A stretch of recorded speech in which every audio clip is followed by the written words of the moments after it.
details. But before that, following Prime Minister Narendra Modi's appeal, an IT body has written to the Ministry of Labour and Employment seeking a formal advisory for mandatory work from home across the IT and IT services sector wherever operationally feasible. In its representation, which has now been accessed by ET Now, NITES said that Indian IT industry has the infrastructure and the capability to support national priorities through remote operations.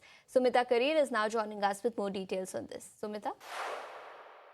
That's right. It's an important development that's coming in from the IT sector, as an IT industry association called NITES has written a letter to the Labour and Employment Minister Mansukh Mandavia. ET Now has accessed that letter, and that letter essentially asks for an advisory to be issued by the government as far as work from home for the IT sector, IT companies is concerned. Now, the letter states that work from home has earlier been implemented during the COVID-19 pandemic, and it was rather implemented successfully, and it can be done once again. That's going to happen in national interest. The letter also states that this is going to reduce costs for the IT sector. It will reduce time that employees spend during traffic, and hence there will be efficiencies in the IT sector itself. Now, remember, this letter comes in line with what the Prime Minister had suggested a couple of hours back. In his address, he had asked for Indians to undertake austerity measures, and that includes not buying gold and, of course, reducing the usage of petrol and diesel in light of West Asia developments.